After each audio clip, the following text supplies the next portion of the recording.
अस्सलाम वालेकुम स्टूडेंट्स। उम्मीद करता हूँ आप सब खैरियत से होंगे। आज की हमारी इस वीडियो में मैं आप लोगों के साथ एफएससी बायोलॉजी पार्ट 1 के चैप्टर नंबर 7 के एमसीक्यूज जो कि टेस्ट में थे आप लोगों के, उनको वन बाय वन करके एक्सप्लेन करूंगा और मैंने हर एमसीक्यू के उसको सॉल्व करके विद एक्सप्लेनेशन, उसकी एक्सप्लेनेशन मैंने हर एमसीक्यू के एंड पे ऐड कर दी है।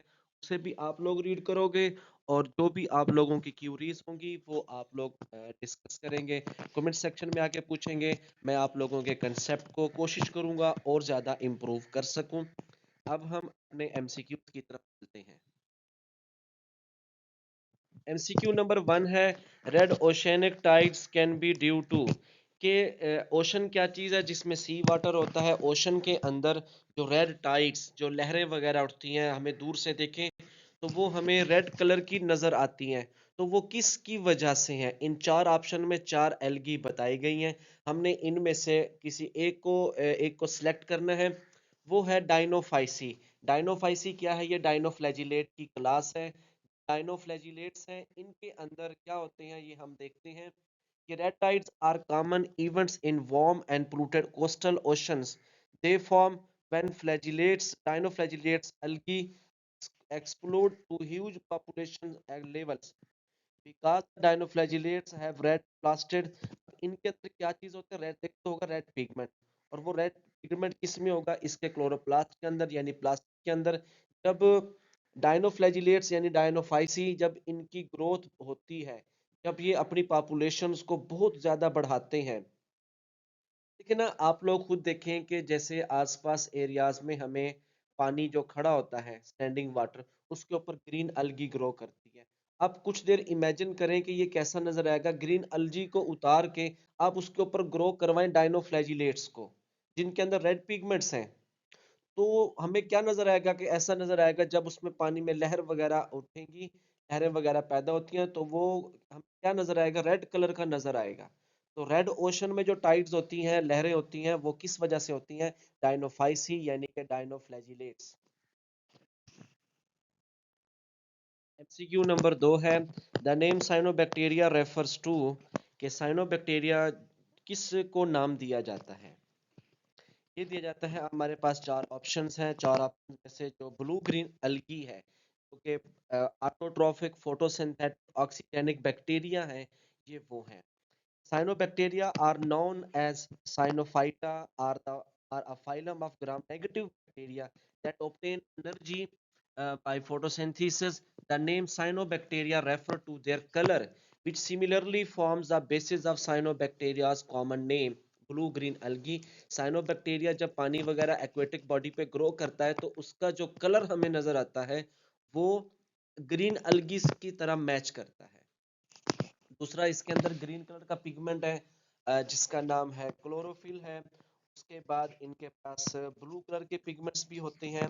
इनकी एग्जांपल क्या है? नोस्टॉक है, ऑसिलिटोरिया, स्पाइरोलिना है, माइक्रोसिस्टस है और एनाबीना। ये सब क्या है? ब्लू ग्रीन अलगी हैं। तो साइनोबैक्टीरिया नाम किसको दिया, यानी साइनोबैक्टीरिया को जो नेम है वो किसका है? ब्लू ग्रीन अलगी का है, या ब्लू ग्रीन अलगी को साइनोबैक्टीरिया कहते हैं। क्वेश्चन नंबर 3 है, which of the following algae is symbiotic and nitrogen fixing. इन चार ऑप्शन में से आप लोगों ने सिलेक्ट करना है उसको जो कि नाइट्रोजन फिक्सेशन करता है और सिम्बियोटिक भी है। वो है एनाबीना। ये नाइट्रोजन फिक्सिंग साइनोबैक्टीरिया है। Anabaena belongs to the genus filamentous cyanobacteria that exist as plankton, aquatic organism है। They are known for their nitrogen fixing abilities। Heterocyst, अब इनकी बॉडी फिलामेंट्स की शक्ल में होती है और इनके फिलामेंट में कौन से सेल नाइट्रोजन फिक्सेशन करते हैं? वो करते हैं हेट्रोसिस्ट करते हैं। Nitrogenase transform D nitrogen dinitrogen into ammonium at the expense of ATP and reductants. Modern day filamentous cyanobacteria Anabina azola from cavities within the leaves of ubiquitous water fern। अब ये क्या करते हैं? एक्वेटिक जो हमारे पास आ जाते हैं, प्लांट्स आ जाते हैं, उनके साथ ये सिम्बियोसिस भी करते हैं और नाइट्रोजन फिक्सेशन करके ये नाइट्रेट अमोनियम बना के देते हैं। तो यानी कि नाइट्रोजन फिक्सिंग सिम्बियोटिक यहाँ पे अलगी कौन सी है, वो है एनाबीना। अब आप इसको, ये क्या चीज है, ये साइनोबैक्टीरियम है, ब्लू ग्रीन अलगा है। क्वेश्चन नंबर 4 है unlike other algae diatoms don't do not readily decay due to, कि दूसरी एल्गी की तरह जो डायटोम्स है ये आसानी से या जल्दी से डीके नहीं होता। किस वजह से नहीं होता, बताता चलूं कि इनकी बॉडी के ऊपर ना सिलिकियस या सिलिका से बना हुआ एक खोल होता है, शेल होता है, जो इनको प्रोटेक्ट भी करता है। और आफ्टर डीके यानी कि इनकी मरने के बाद भी जो खोल होता है वो इनकी बॉडी को आसानी से इन्वायरमेंटल वाटर से, जो इनऑर्गेनिक ऑर्गेनिक कंपाउंड्स होते हैं, उनके असर से भी बचाता है। तो राइट ऑप्शन क्या है इसका, सिलिकियस वॉल है डायाटम्स, इन अपने वॉल की वजह से ये आसानी से डीके नहीं होता।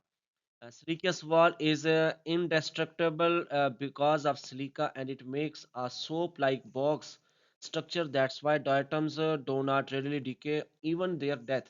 The cell wall of diatoms is made up of two layers. Inner layer is made up of pectin-like material and enclosed protoplast. Other layer is made up of silica and it contains two halves and is fixed together. Silica does not decompose easily, so prevent the diatoms from a long period of time without decay. अब जो वो silica cell है ये तो आसानी से decay या decompose नहीं होता, जिसकी वजह से इनर साइड पे जो ऑर्गेनिज्म है यानी प्रोटोप्लास्ट है डायटम्स का, वो भी उसके डिके होने से बच जाता है। तो नंबर 4 का ए ऑप्शन। क्वेश्चन नंबर 5 है which one of the following is a colonial अलगा, के इन चारों में से कौन सा अलगा कॉलोनी की शक्ल में पाया जाता है, वो होता है volvox. Volvox and its relative live in fresh water pond all over the world. Some of the species are unicellular while other lives in colonies of up to 50,000 cells। यानी ये इतने 500 से लेके 50,000 सेल्स तक मिलने से ये अपनी क्या बनाते हैं, कॉलोनी बनाते हैं, जो मिसलिजेनस मटेरियल्स के अंदर पैक्ड होती है, और इन कॉलोनीज को हम अपनी आंख से भी देख सकते हैं। तो कॉलोनियल अलगा कौन सा होता है, वॉलवॉक्स। क्वेश्चन नंबर 5 का सी ऑप्शन। नंबर 6 है question number 6 which of the following show zygotic meiosis, कि इन चार अलगा में से या इन चार ऑर्गेनिज्म में से कौन सा जाइगोटिक मियोसिस का अमल जिसमें पाया जाता है, वो होता है क्लेमेडमोनास। क्वेश्चन नंबर 6 का ए ऑप्शन, क्योंकि इसके अंदर जिस वक्त जाइगोट बनता है तो वो जाइगोट क्या करता है, मियोसिस करता है और रिडक्शन डिवीजन करके परफॉर्म करता है इस प्रोसेस को, और हेप्लॉइड स्ट्रक्चर बनाता है, और फिर उससे जो आगे बॉडी बनती है वो भी हेप्लॉइड बॉडी बनती है।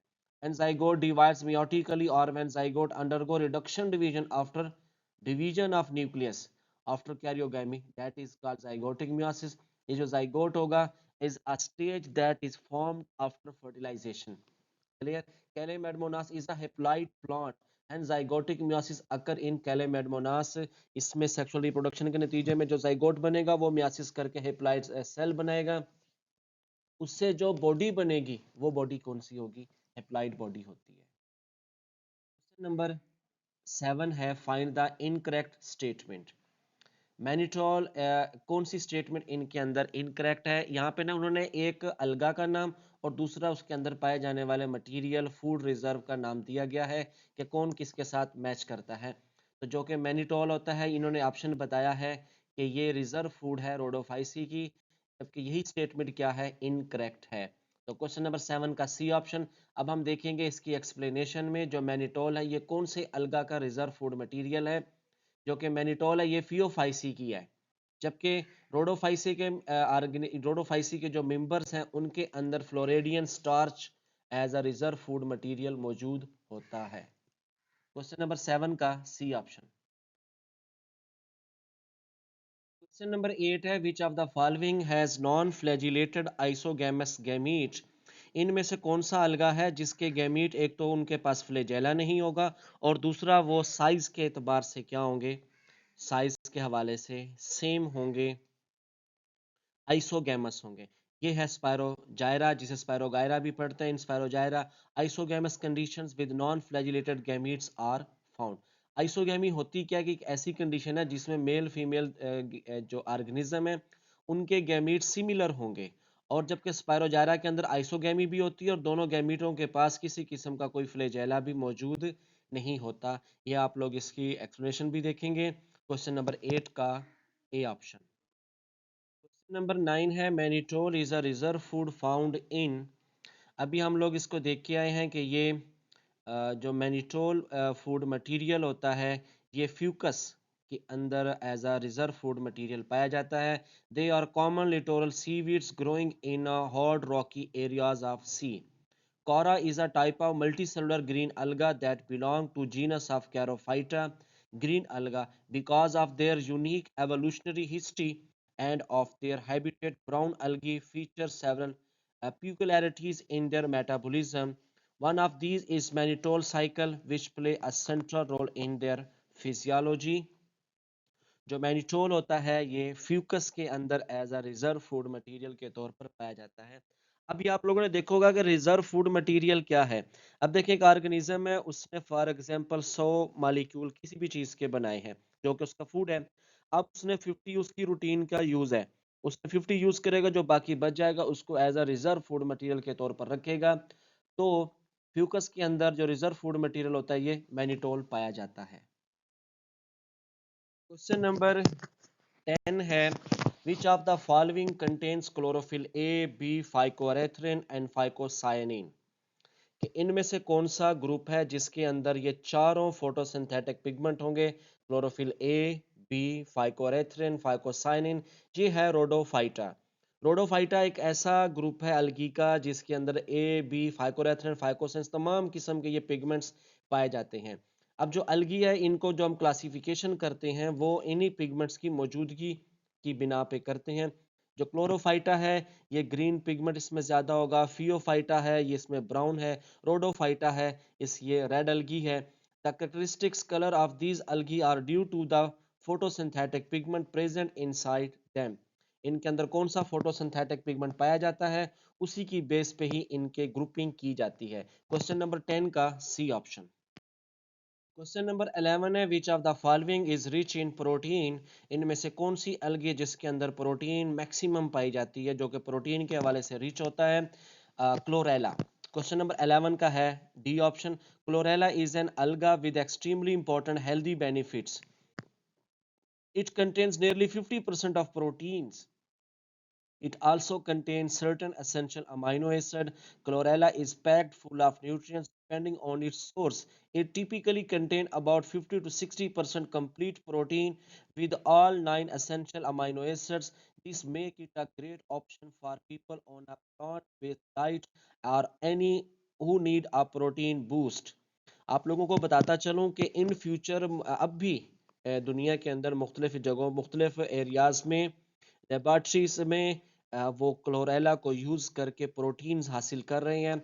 और ऐसा ऐसा फूड मटेरियल जो कि हमें माइक्रो ऑर्गेनिज्म से हासिल हो उसे मिनी फूड या नोवेल फूड का नाम देते हैं। और समटाइम इसे सिंगल सेल प्रोटीन भी कहते हैं क्योंकि जो क्लोरेला है ये यूनिसेलुलर ऑर्गेनिज्म है और प्रोटीन हम इससे हासिल करते हैं और इसी प्रोटीन को हम अपने न्यूट्रिशन में भी यूज़ करते हैं। तो क्वेश्चन नंबर 11 का है क्लोरेला।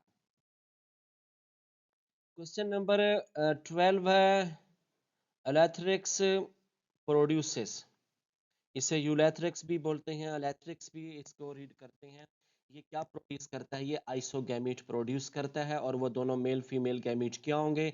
ये मोटाइल भी होंगे, बाइफ्लैजिलेट भी होंगे और मार्फोलॉजिकली जो सबसे बड़ा इंपॉर्टेंट फीचर है वो क्या होगा? मार्फोलॉजिकली सिमिलर होंगे। Approximately 8 to 32 isogametes are produce from a mother cell.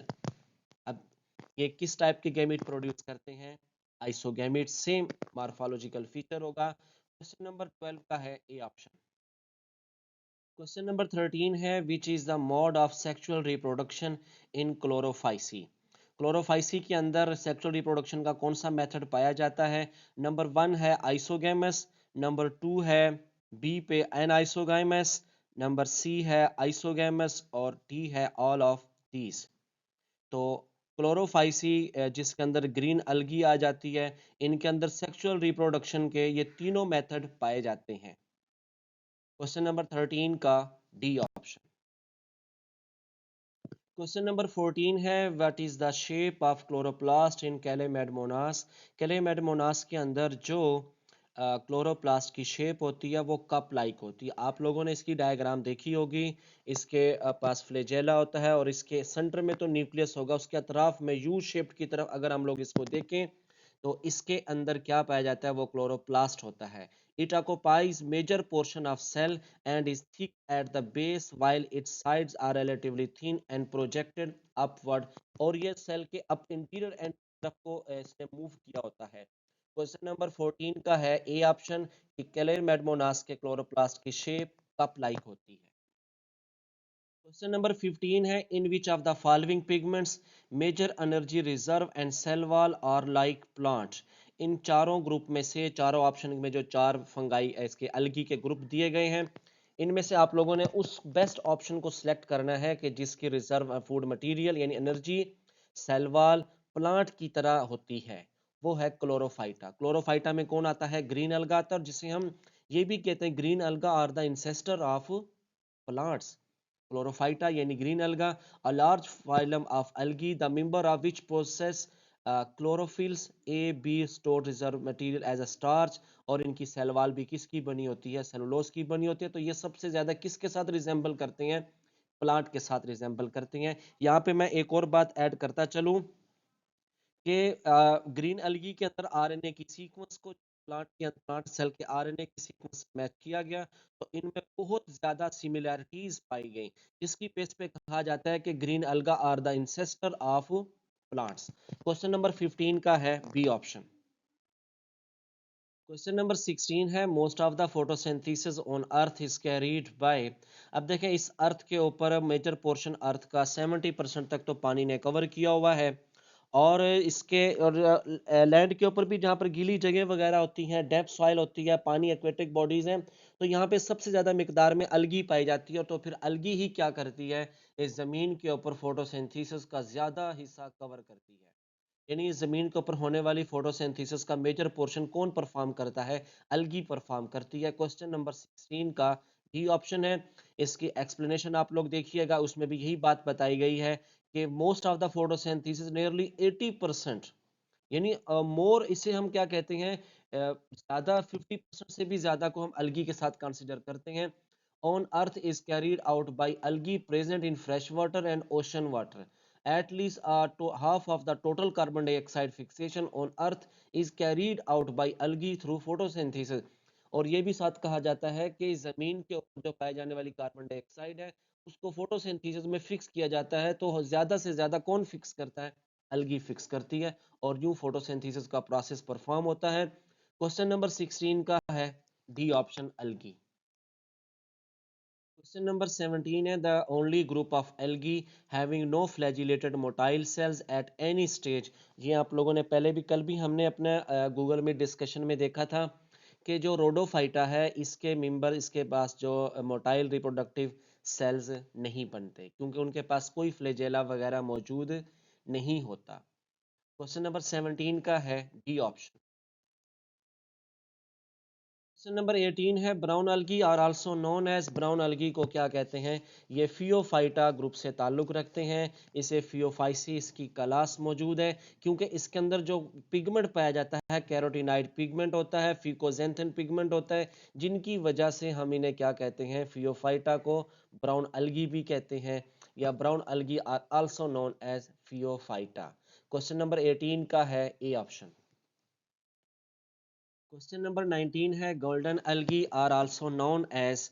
Golden algae को क्या कहते हैं, क्राइसोफाइटा से ये ताल्लुक रखते हैं। क्राइसोफाइटा के मेम्ब्रान को गोल्डन अलगी का नाम भी देते हैं, जिसकी कॉमन एग्जांपल आप लोग अक्सर हमने ग्रुप में भी पढ़ी है, बुक में भी देखी थी। डायटोम्स हैं, ये सब क्या है, गोल्डन अलगी हैं। ये क्राइसोफाइट्स इनको कहते हैं क्योंकि इनके अंदर एक पिगमेंट पाया जाता है फ्यूकोजेंथिन, जिसकी वजह से इनका नाम क्या है, गोल्डन अलगी है। क्वेश्चन नंबर 19 का है ए ऑप्शन। इसकी डिटेल आप लोग रीड कर लें। क्वेश्चन नंबर 20 है based on molecular data euglenoids are thought to be closely related to.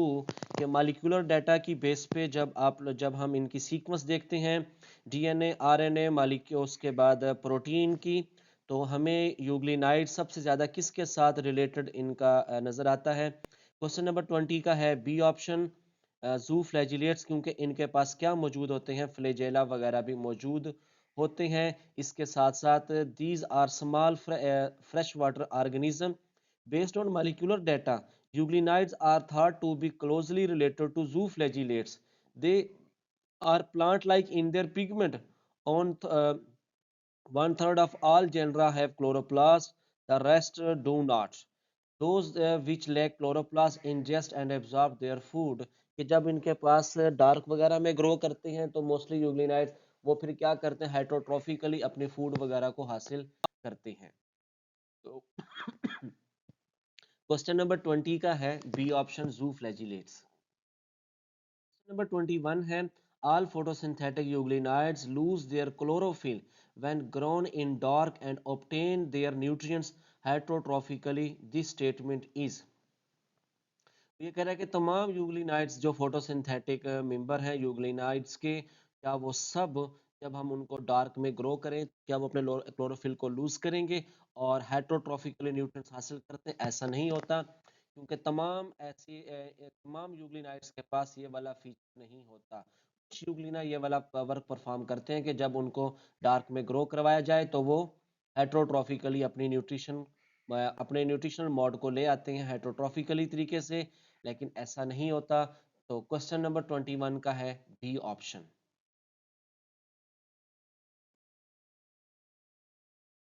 Question number 22 है मोस्ट डायनोफ्लैजिलेट्स आर, बहुत सारे डायनोफ्लैजिलेट्स क्या होते हैं, ये यूनिसेलुलर होते हैं, यूकैरियोटिक होते हैं और इनके पास फ्लैजेला भी मौजूद होता है। तो ज्यादातर डायनोफ्लैजिलेट्स क्या होते हैं, ये यूनिसेलुलर इनकी बॉडी होती है। क्वेश्चन नंबर 22 का है ए ऑप्शन। क्वेश्चन नंबर 23 है the most important group of producer in marine ecosystem. Marine ecosystem में जो सबसे बड़े प्रोड्यूसर्स होते हैं वो होते हैं डायटोम्स होते हैं। Diatoms are a class of phytoplankton. Phytoplankton क्या होते हैं, जो पानी के अंदर तैरने वाले पौधों को फाइटोप्लैंक्टन कहते हैं। अब ये जो, क्योंकि अलगी को प्लांट किंगडम में ही पहले रखा जाता था और इनको प्लांट ही कंसिडर किया जाता था। The food chain in marine ecosystem depends on it, इस पूरे एक्वेटिक बॉडी के अंदर खास तौर पे मैरीन इकोसिस्टम के अंदर जो जानदारों की फूड चेन है उसमें जो सबसे बड़े मेजर प्रोड्यूसर हैं वो कौन है, वो डायटोम्स हैं। ये most of the photosynthetic process ज़्यादा से ज़्यादा पानी के अंदर डायटोम्स ही परफॉर्म करते हैं। तो ये मैरीन इकोसिस्टम के क्या हुए, most important producers. Question number 23 का है ए ऑप्शन डायटोम्स। नंबर 24 है एग्जांपल्स ऑफ रोडोफाइट्स। रोडोफाइट्स के इनमें से कौन सी एग्जांपल है, ए है कॉन्ड्रस है और पॉलीसाइफोनिया, ये दोनों क्या हैं, रोडोफाइटा से ताल्लुक रखते हैं। इन दोनों को रोडोफाइसी भी कहते हैं क्योंकि इनके अंदर रेड पिगमेंट फाइको एरेथ्रिन पाया जाता है। क्वेश्चन नंबर 24 का है सी ऑप्शन और इसी की एक्सप्लेनेशन की लास्ट लाइन के अंदर इनकी एग्जाम्पलें हैं, ये 5 एग्जाम्पल्स हैं, आप लोग इनको भी याद रखोगे। 24 का सी यानी कि कॉन्ड्रस और पॉलीसाइफोनिया, ये दोनों क्या हैं, ये रोडोफाइट्स हैं। नंबर 25 है in chlorophytes the main energy store is. Chlorophytes कौन होते हैं, ये ग्रीन एल्गी होते हैं और इनकी सिमिलैरिटी प्लांट के साथ होती है। जैसे प्लांट के अंदर एक्स्ट्रा ग्लूकोज स्टार्च की शक्ल में वो रिजर्व फूड मटेरियल के तौर पे होता है, तो इनके अंदर भी रिजर्व फूड मटेरियल किस शक्ल में होता है, स्टार्च की शक्ल में पाया जाता है। 25 का है। क्वेश्चन नंबर 26 है in slime moulds spores develop into. देखिए स्लाइम मोल्ड के लाइफ साइकिल के अंदर इनके अंदर भी अल्टरनेशन ऑफ जनरेशन भी होती है। इनके अंदर जो स्लाइम मोल्ड्स होते हैं ये क्या करते हैं, स्लाइम मोल्ड्स में जब स्पोर जर्मिनेट करते हैं तो वो फ्लैजिलेटेड या एमीबाइट सेल्स बनाते हैं जिन्हें स्वार्म सेल भी कहते हैं, और यही सेल्स फिर आपस में फर्टिलाइजेशन करके डिप्लाइड स्पोरोफिटिक स्ट्रक्चर बनाते हैं। स्लाइम मोल्ड के जो स्पोर्स होते हैं ये स्वार्म सेल या बाइफ्लैजिलेटेड अमीबाइड सेल की शक्ल में ये डेवलप होते हैं। तो ये तमाम ऑप्शन ठीक हैं, 26 का है डी ऑप्शन। अब ये स्लाइम मोल्ड है, ये मोल्ड्स जिन्हें हम क्या कहते हैं, फंगस लाइक प्रोटिस्ट होते हैं, उससे ये बिलोंग करते हैं। 26 का डी ऑप्शन। नंबर 27 है spores produced by slime mould और। देखिए स्पोर किसी भी बॉडी से बने, वो मियासिस के ज़रिए ही बनते हैं। और मियासिस के ज़रिए बनने वाले स्ट्रक्चर को क्या कहते हैं? हैप्लाइड कहते हैं। तो स्पोर जो स्लाइम मोल्ड में बनते हैं वो हैप्लाइड होते हैं, क्योंकि ये स्पोरेंजिया के अंदर मियासिस के ज़रिए यानी कि रिडक्शन डिवीजन के नतीजे में ये बनते हैं। सो दे आर कॉल्ड हैप्लाइड। 27 का ए ऑप्शन। क्वेश्चन नंबर 28 है, which of the following is responsible for Irish potato famine. Ireland के अंदर जो उनकी स्टेपल फूड नहीं प्रोड्यूस हुई थी, उसकी वजह से जो वहां पर कहत आया था वो किस मोल्ड के जरिए आया था? वो था फाइटोफथोरा इन्फेस्टोन, जो कि वाटर मोल्ड से ताल्लुक रखते हैं। तो इन्होंने क्या किया था, इन्होंने आलुओं के पत्तों के ऊपर जब ये स्पोर गए इन मोल्ड के, उन्होंने ग्रो किया, तो उनकी हाइफी उनके स्टोमेटा को क्रॉस करके उनके पत्तों के सेल्स में गई, जाके उन्होंने वहां पे उनके मीजोफिल सेल्स को खाया, उनको डैमेज किया, जिसकी वजह से उनमें फोटोसिंथेटिक प्रोसेस नहीं हुआ और वहां पे आलुओं की फसल बेहतरीन तरीके से जैसे पहले तैयार होती थी वैसे तैयार नहीं हुई। तो वहां पे क्योंकि उनके आयरलैंड के लोगों की ये स्टेपल फूड है, तो वहाँ पे आयर यानी के इस फेमाइन की वजह से वहाँ पे फूड की बहुत शार्टेज हुई। तकरीबन 2.5 लाख के करीब लोग इस फेमाइन में उनकी डेथ हुई थी। क्वेश्चन नंबर 28 का है डी ऑप्शन। क्वेश्चन नंबर 29 है, kelps are which of the following type of algae. ये ब्राउन अलगी है, ये ब्राउन अलगी से ताल्लुक रखते हैं क्योंकि इनके अंदर एक ब्राउन पिगमेंट होता है फ्यूकोजेंथिन, जिसकी वजह से हम इन्हें क्या कहते हैं? ब्राउन अलगी कहते हैं। तो कैल्प्स एक ब्राउन अलगा है। 29 का सी ऑप्शन। क्वेश्चन नंबर 30 है, of the following which one is not the characteristics of dinoflagellates. इनमें से डायनोफ्लैजिलेट्स का कौन सा करेक्टर नहीं है? ऑप्शन नंबर ए है, most of them are unicellular. बिल्कुल डायनोफ्लैजिलेट होते यूनिसेलुलर हैं बहुत ज्यादातर। बी है, दे हैव ब्लूम्स, कि इनके पास पॉपुलेशन एक्सप्लोजन होती है, बहुत ज्यादा तादाद में ये ग्रो करते हैं। सी ऑप्शन है कि their shell are often covered with shells of interlocking cellulose plates impregnated with calcium, कि इनकी बॉडी के ऊपर जो सेलुलोज से बनी हुई प्लेट्स होती हैं उनमें कैल्शियम भी मौजूद होता है, लेकिन ऐसा हरगिज नहीं होता क्योंकि इनकी सेलुलोज से बनी हुई प्लेट्स के अंदर सिलिकेट्स होता है। ऑप्शन सी है ये दुरुस्त है, क्योंकि ये वाला करेक्टर डायनोफ्लैजिलेट्स का नहीं है। क्वेश्चन नंबर 30 का सी ऑप्शन। स्टूडेंट्स, ये 30 एमसीक्यूज थे chapter number 7 first year biology, kingdom Protoctista में से, जिन्हें किंगडम प्रोटिस्टा भी कहते हैं। और क्योंकि इस चैप्टर का जो पहला पोर्शन था प्रोटोजोआ, जिन्हें हम एनिमल लाइक प्रोटिस्ट कहते हैं, लेक्चर और बॉटनी के पेपर में एनिमल से रिलेटेड कोई भी टॉपिक, कोई भी एमसीक्यूज वगैरह नहीं पूछे जाते, क्योंकि ये प्योर बॉटनी के टॉपिक्स हैं जो कि हमने अभी आप लोगों के साथ मैंने उनके एमसीक्यूज को एक्सप्लेन किया। आप लोग अपने जो कल मैंने आप लोगों को पीडीएफ व्हाट्सएप ग्रुप में आप लोगों को भेजी थी, वो आप लोगों ने अपने ऑप्शंस इनके साथ मैच करें इस वीडियो के साथ। जो ऑप्शन आप लोगों का गलत आता है और करेक्ट नहीं हुआ, इसमें आप लोगों को कंफ्यूजन है, वो कमेंट सेक्शन में आके या अपने व्हाट्सएप ग्रुप में मुझसे अपने सवाल पूछेंगे, जो मैं आप लोगों की क्यूरीज को आप लोगों के साथ शेयर करूंगा और आप लोगों का कंसेप्ट बेहतरीन से बेहतर होता चला जाएगा। तो जी तमाम मेंबर्स जो कि एक्स्ट्रा और बॉटनी की प्रिपरेशन कर रहे हैं, थैंक यू, आप लोगों ने इस वीडियो को देखा। और चलते हुए आप लोग इस चैनल को, मेरे चैनल को जिसका नाम है केमसन, इसे लाइक भी करें, सब्सक्राइब भी करें। जो आप लोगों के साथ कांटेक्ट में हैं, किसी भी हवाले से वो लेक्चरार की प्रिपरेशन कर रहे हैं या एमडी कैट के जो आप लोगों के जूनियर्स होंगे एमडी कैट की तैयारी कर रहे हैं, उनको इस चैनल को सजेशन दें कि वो इस चैनल को सब्सक्राइब करें और हर वीडियो के साथ वो अटैच रहें। अपना ख्याल रखिएगा। अगली वीडियो में फिर मिलते हैं। अल्लाह हाफिज।